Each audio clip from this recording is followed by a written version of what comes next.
That's my best friend.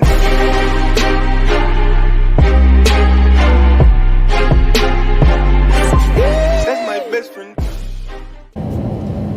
What's up, everybody? It's your boy Dave Mo Flips.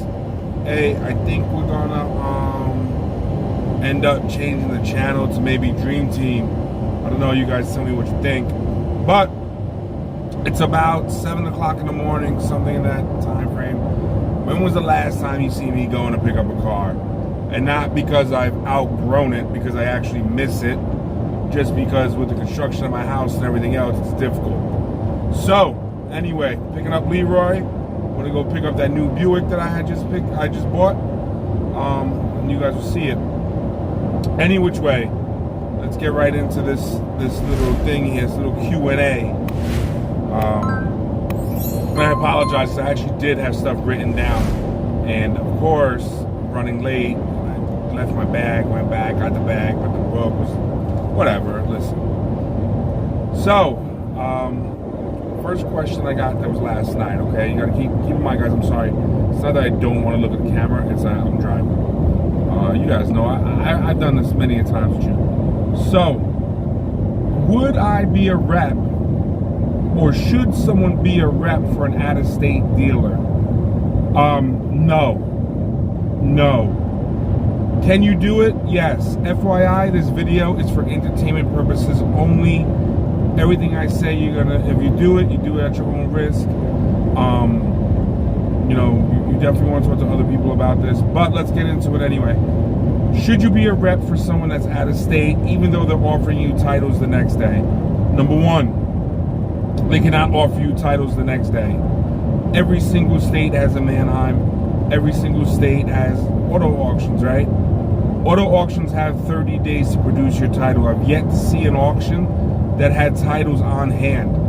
If they did, they'd probably make a shit ton of fucking money. Like ACV, one of my favorites, right? If they said, hey, you can sell your cars, but only if you have title on hand. Do you understand the amount of money that we as dealers would pay extra for that?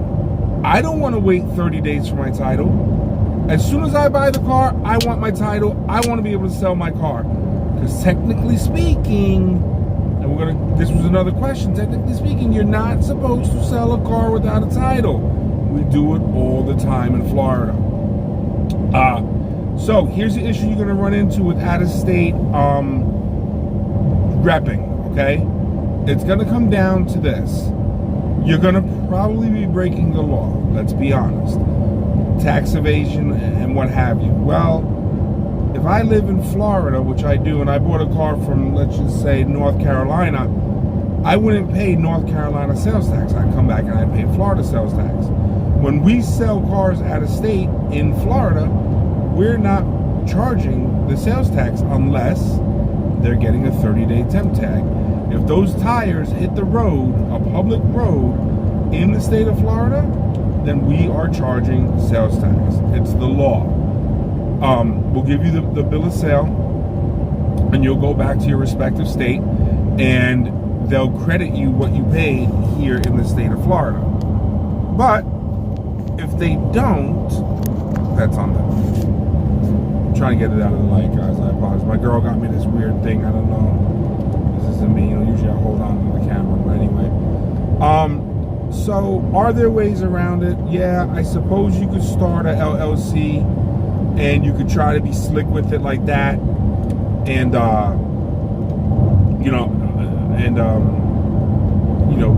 funnel it through there. But at the end of the day, I've done it before. I've had my own car dealership in Indiana years ago when Indiana was popping. We ended up getting shut down the second year.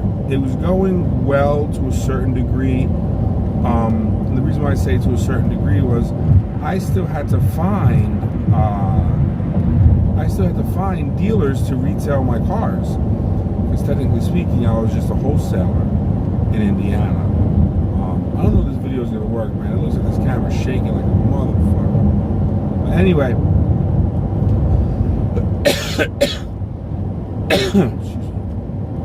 It's not the 19.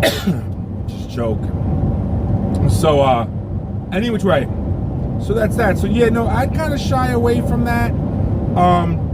If you look back a couple months ago, Arizona just had a huge crackdown on that. And the problem is that you're buying cars from your state, sending the titles to that state. They're titling them in whoever's name you want them to get titled in. Or they're sending you like a wash title, if you will. A wash title. But I consider a wash title multiple. Anytime you can get rebuilt, washed off of your title, certain states, I think there's less of them now that would do it. So you would take a rebuilt title card to that state, register it, and the title would come back and it would not be rebuilt anymore. It would not be branded rebuilt. Another thing, you can send, let's just say for instance, here's a scenario, okay? I'm a Florida dealer. You live in Pittsburgh. You're repping for me in Pittsburgh using my Florida license. When you buy your car in Pittsburgh, the title, a Pittsburgh title gets sent to Florida.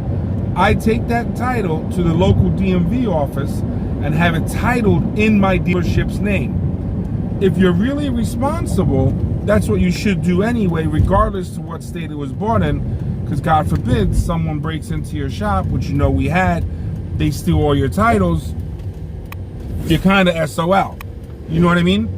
So then what I'm going to do is I'm going to take that Florida title, send it back to you. Now, you're a Florida dealer in Pittsburgh, so you can sell that car as an open title.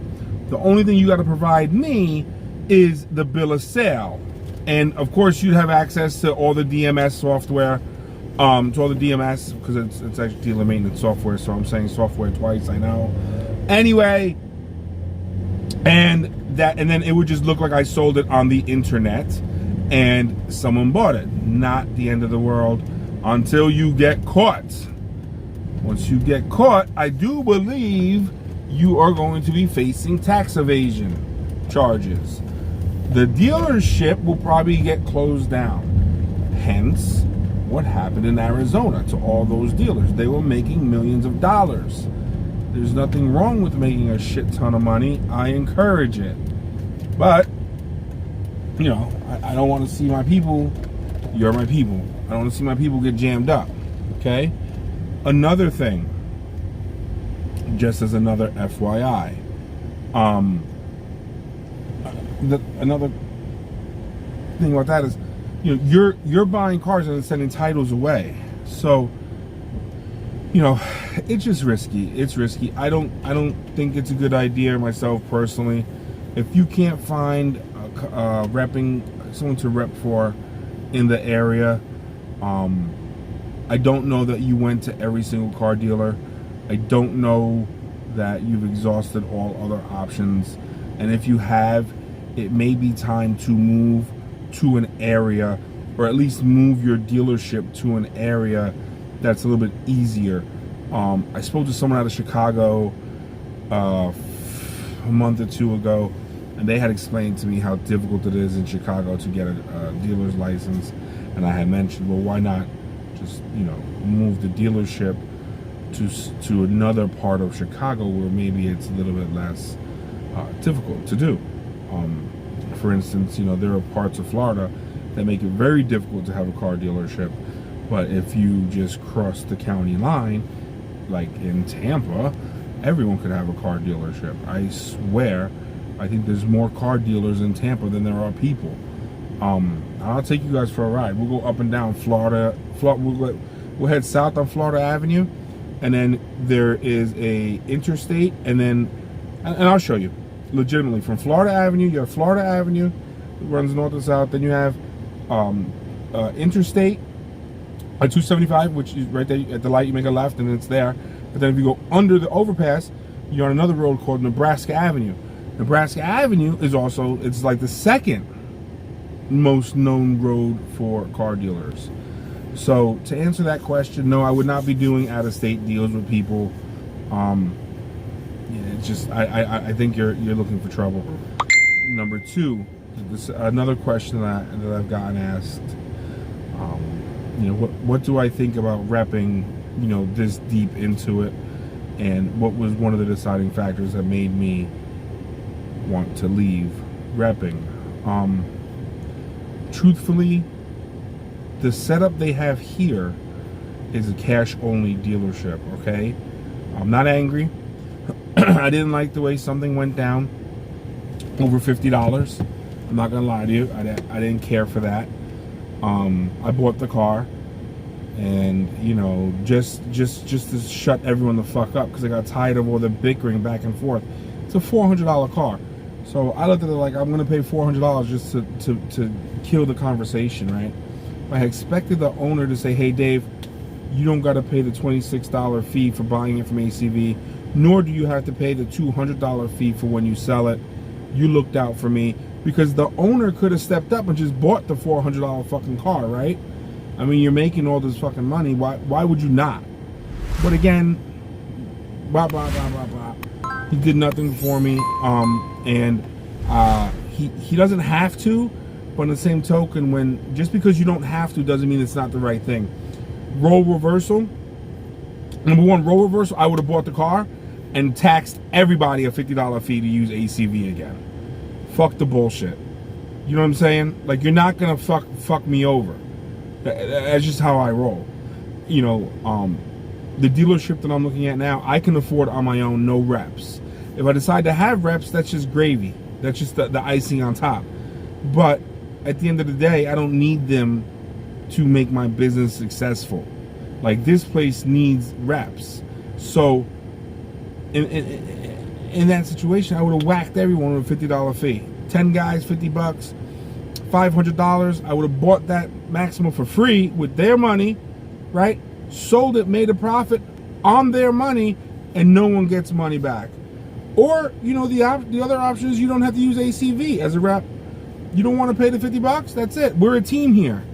Plain and simple. One person fucks up, we all pay. It's simple. It's a simple process. So I am a little bit bitter about that. So yeah, I guess I am. But no, I want to start my own book. I want to start my own buy here, pay here. I want to, you know, roughly, you know, my deal, I'm going to tell you right now, you know, $1,000 down, typical car, $1,000, $75 a week for 12 months, you know, come off like a fat cat. You know, get the number will be 30 for me. I want to put on 30 in a year minimum, and I think that's low. So that's why I'm leaving. You know, if they offered that buy here, pay here, I don't think, and things were a little bit structurally different. The owner's never here, okay? So I mean, I could show you right now. This lot looks like shit. Grass is overgrown.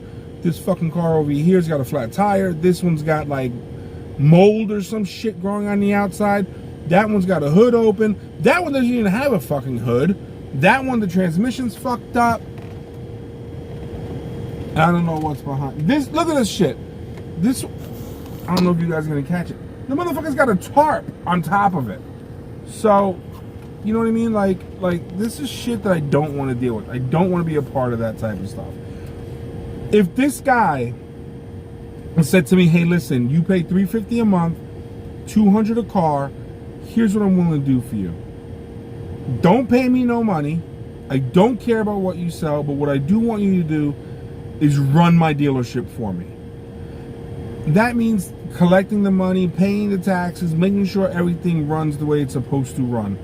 Basically, he's going to get money for doing absolutely nothing at this point. Don't even show the fuck up and you'll get money, okay? I would consider staying, and by me staying, I would have a landscaper here. I would tell these guys, "Hey, listen, if your car is not ready for fucking sale, put it behind the building. I don't give a fuck that there's no parking. I don't give a shit about nothing. If it's not for sale, get it the fuck out of the front yard, okay? Off the front line, if you will." Why do you want your lot to look like shit? Because if I'm selling a nice car like the 2013 Volvo S60 and I'm trying to get $7,000 for it, and they come here, why the fuck do they want to buy that when they're looking at that car with no hood and a bad transmission and the hood open and the mold on that thing, flat tire over there, fucking convertible tarp? You know what I'm saying? That car right here that I just showed you, that car should be in the backyard. That car should be in the backyard. The flat tire car, okay, you could probably fill it up with air and maybe it runs or not. The car with mold, for a car to grow mold on the outside of the fucking shed, it's been here for a while. Take it to the fucking car wash, get it clean if you want to sit up front. Etc., etc. So that's why I want to leave here, because I have OCD to a certain degree. I know my shirt's wrinkled, but it was a late morning, like I said, and I just don't want to do this anymore. Question number 3. You know, it got brought up a lot when I released that Denali video, making $700. Do I want to make more money than $700? Absolutely. Do I think $700 is a bad number? No. Think about this for a second, guys. If you're making $8 or $9 an hour, fuck it, let's just say $10 an hour, okay? $10 an hour times 40 hours is 400. Most people get paid twice, like bi-weekly, right? So that's 800. They, before taxes, got paid $800, and they worked 2 weeks, 80 hours. I bought that car on a Friday. I sold it on a Sunday. I made $700. Am I mad? No, fuck no. Give me as many of those as you can. Do I understand that I'm a car dealer and I need to put things towards a car dealer? You know, apples to apples, oranges to oranges. Yeah, I do. I get that. But I also do understand that there are people that bust their ass for the same amount of money. I do a lot less. Even if I go and I get a place, right? I get a place. I'm looking at like $2,000 a month. Let's just say, for argument's sake, $2,500 with everything, okay? $2,500 a month. I'm selling 10 cars right now. I know you guys haven't seen it. I'm trying to get better. But 10 cars, let's just say times 700, right? The lowest amount. Even though you guys seen that I made $1,500 on the Touareg, I made, I think, like $1,000 on one of the PT Cruisers or something like that, or $1,400 on the PT Cruiser. That's not the point. But the point is, let's go with the absolute lowest being 700. So if I sell 10 cars in a month and I make $700, that's $7,000 for the month. When I back out my $2,500 for rent, I'm still sitting at about $4,500 for the month. Is that good money? No, not for a car dealer. I don't think that's good money. Is that good money just starting? Yeah, I think if you can get into a business where you're able to produce $4,500 in profit every month without doing a lot of work, you should be fine. But really and truly, my average is not 700, it's 1,000. So to be fair, it would be 10,000 a month.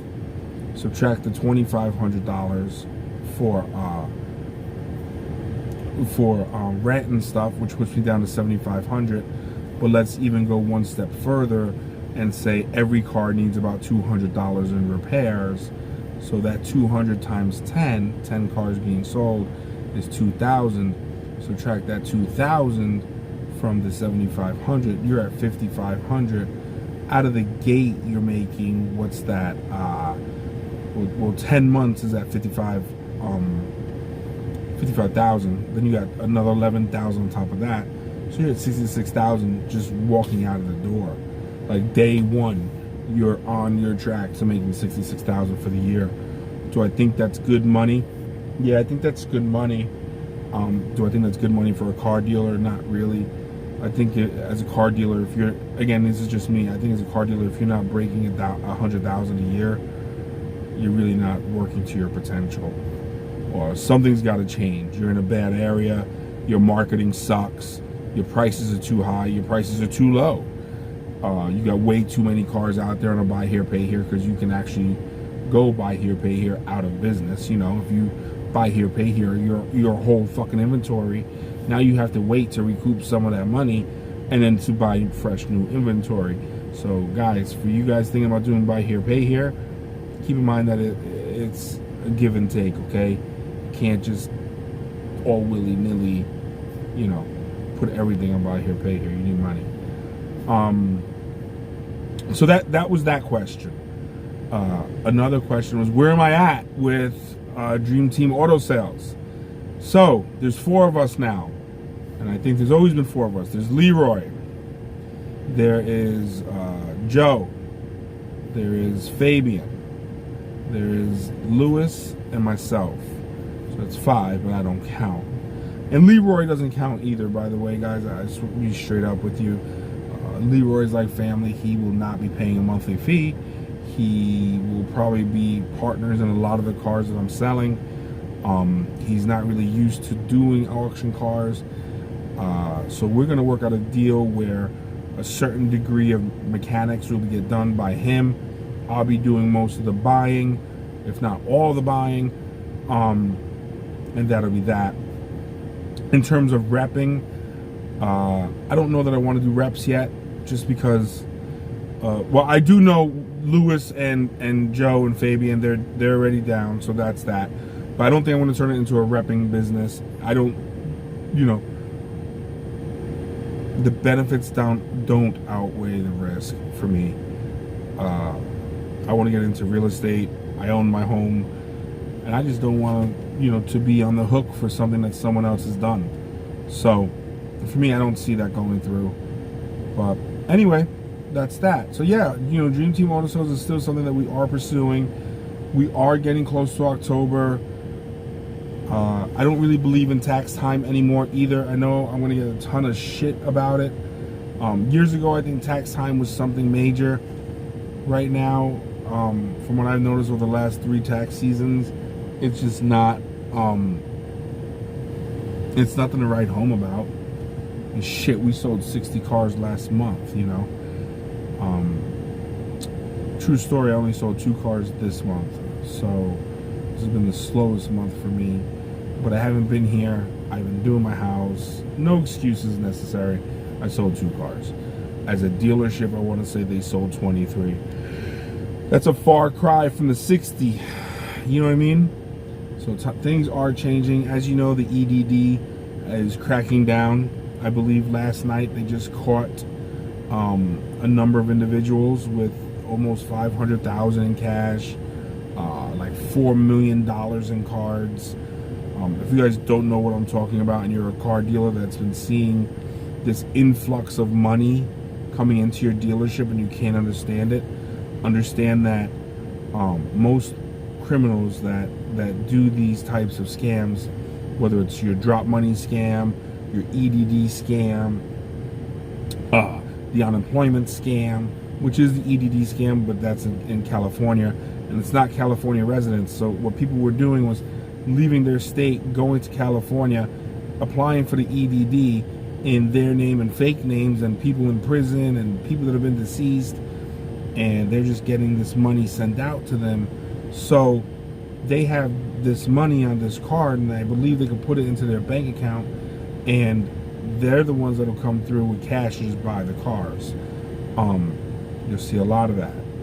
So with that, now with them cracking down on that, I believe we're going to see a huge decline. Again, I hope I'm wrong.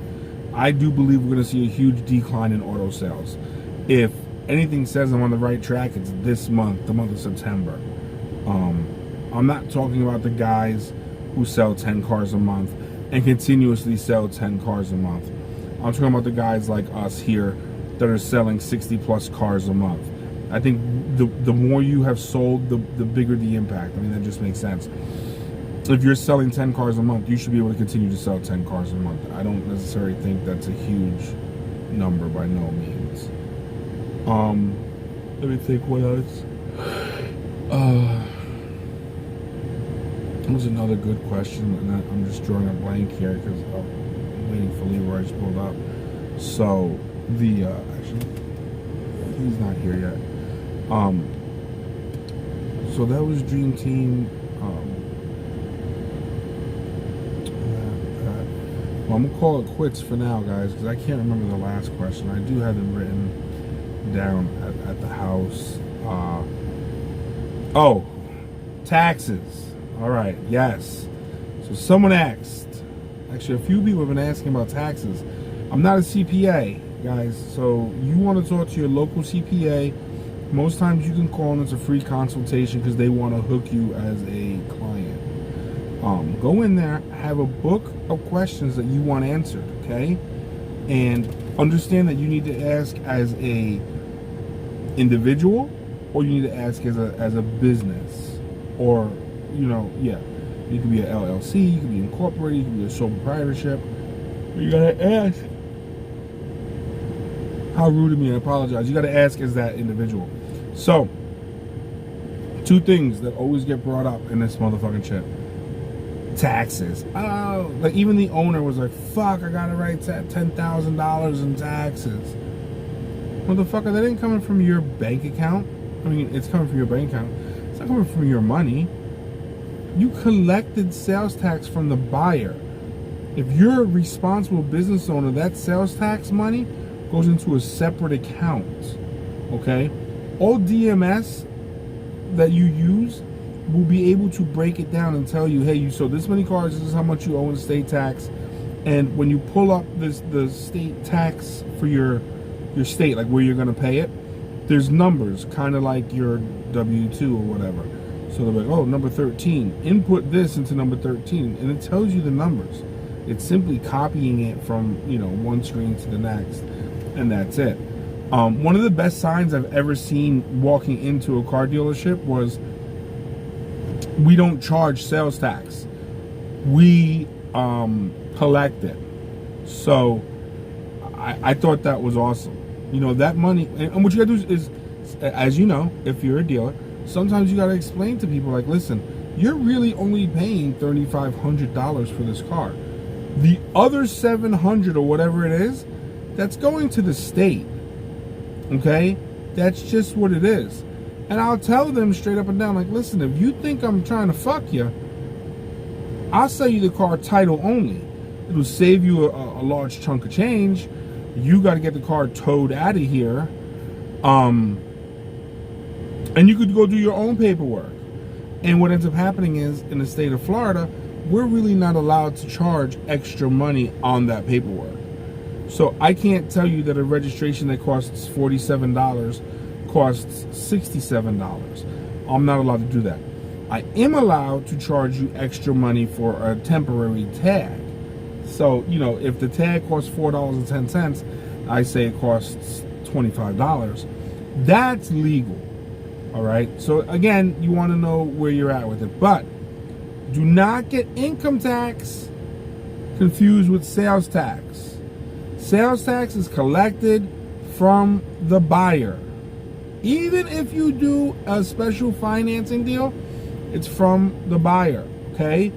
Put that money in a separate account and act like you don't have it. As a matter of fact, if you can open up a business savings account, put it in there, all right? Because when that bill comes in, you don't give a shit because you've never seen it. It was never commingled with your funds.